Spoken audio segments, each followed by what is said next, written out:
It is 11:30 p.m. The house is quiet. The world outside has largely shut down. You are finally relaxing, perhaps reading, perhaps scrolling, drifting into that space between awake and asleep. Suddenly, your phone rings. For one type of person, the blind optimist, this sound is a curiosity. They wonder who it is. They assume it is a wrong number or perhaps a friend calling with late-night news. Their heart rate does not change. Their palms do not sweat. They simply answer. But then there is the other type of person. For you, that ringtone at 11:30 p.m. is not a curiosity. It is a siren. Before your hand even touches the device, your brain has already constructed a narrative of disaster. Who is dead? Who is in the hospital? Did the police find something? In the span of 3 seconds, you have not merely heard a phone ring. You have attended a funeral, posted bail, or rushed to the emergency room. You pick up the phone, your heart hammering against your ribs, bracing for impact. When you hear a voice on the other end simply saying, "Hey, I wanted to check something," you do not feel happy. You feel exhausted. You feel like you survived a near-miss accident. Why? Why does one brain perceive a neutral event as a harmless anomaly, while another perceives it as an imminent threat? Why do some people move through life assuming things will work out, while others navigate the world constantly bracing for the floor to fall out from under them?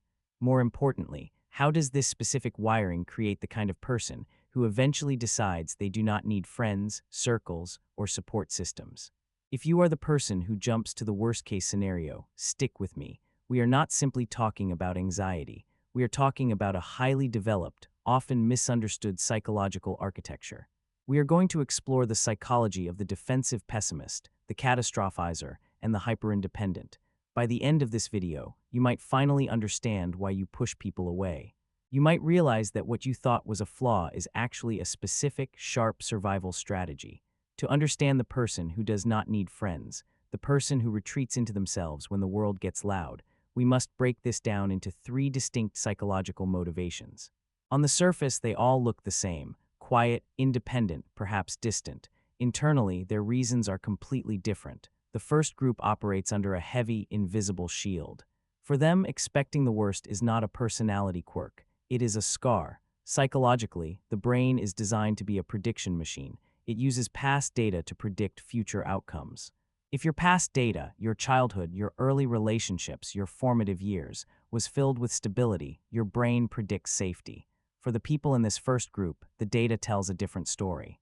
These are the people who learned early that hope is dangerous. Disappointment often hurts more than the actual bad event. If you expect to fail a test and you fail, it stings. If you are certain you passed, if you have already celebrated in your head and then you fail, that is a devastating emotional drop. The people in this group have experienced that drop too many times.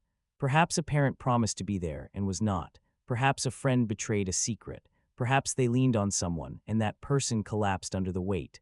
The brain makes a brilliant, protective adjustment. It decides to eliminate the element of surprise. If I assume the phone call is a tragedy, I cannot be shocked. If I assume the plan will be canceled, I cannot be disappointed. If I assume people will eventually leave, I will not be crushed when they do. This brings us to the isolation. For this group, friendship requires vulnerability, and vulnerability requires an expectation of safety. Their brain has labeled expectation as a threat. They become hyper-independent. They stop asking for help, not because they do not need it, but because the pain of asking and not receiving it is worse than the pain of struggling alone. They do not retreat because they dislike people. They retreat because people are variables they cannot trust.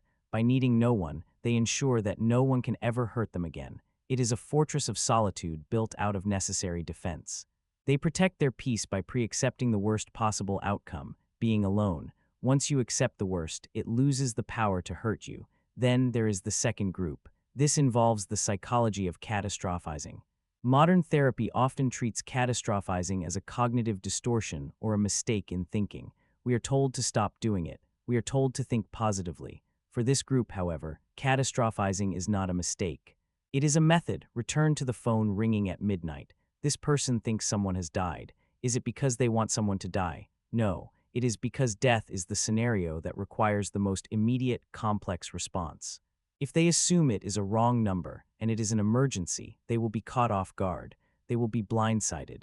They will be panicked and unprepared.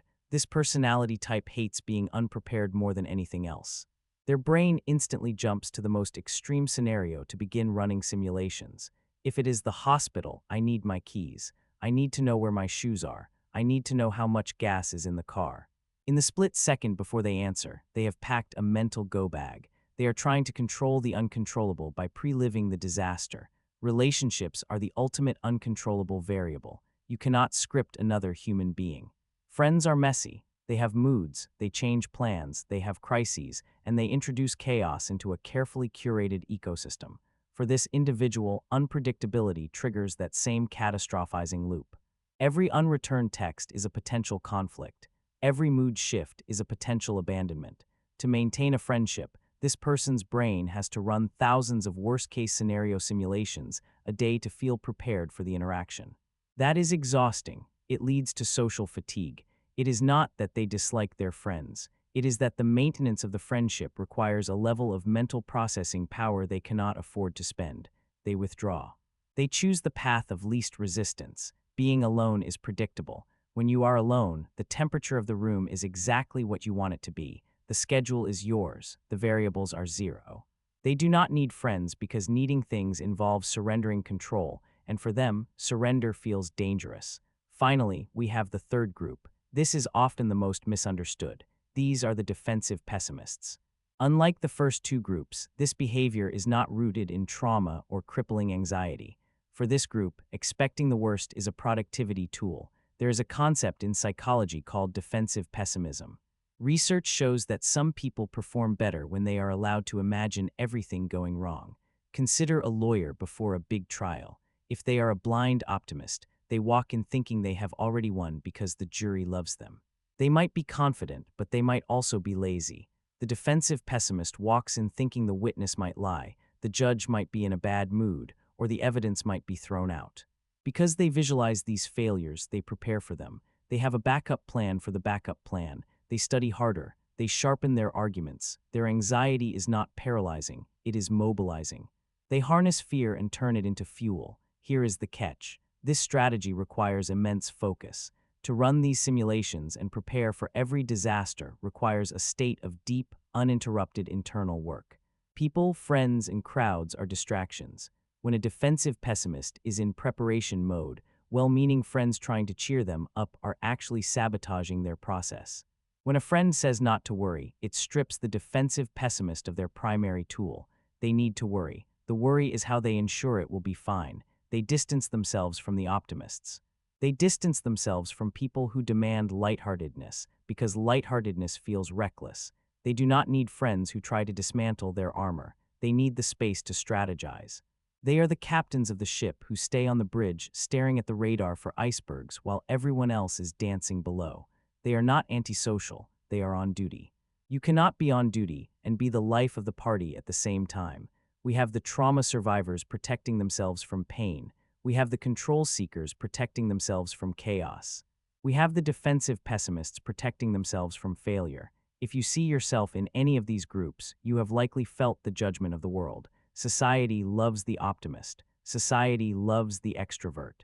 We are constantly told that manifesting positivity is the only way to live, and that expecting the phone call to be a tragedy is attracting negativity. Let us look at this analytically. There is a distinct advantage to your nature.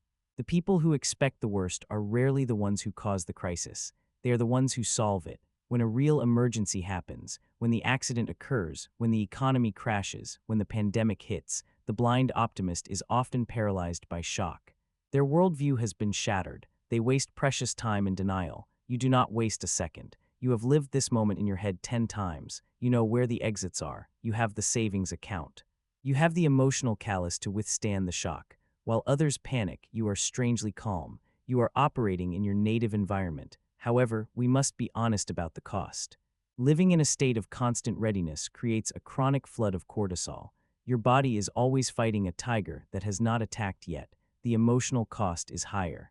The psychology of not needing friends is, at its core, a psychology of safety over intimacy. Intimacy requires you to lower the shield. It requires you to admit that you cannot control the outcome. It requires you to let someone else answer the phone and trust that if it is bad news, you will handle it together. The tragedy of these groups is that they are so good at surviving they sometimes forget to live. They are so prepared for the funeral that they miss the party. They are so self-sufficient that they starve for connection. It is a lonely strength. It is a castle with the drawbridge permanently up. You are safe inside. No enemy can get in. But no supplies can get in either. No warmth. No new faces. When the phone rings at midnight and your heart stops, which one are you? Are you the one protecting an old wound, convinced that the world is waiting to let you down? Are you the one trying to control the chaos, treating solitude as the only variable you can master? Are you the strategist, visualizing the fall so you can ensure the climb? Maybe you are a mix of all three.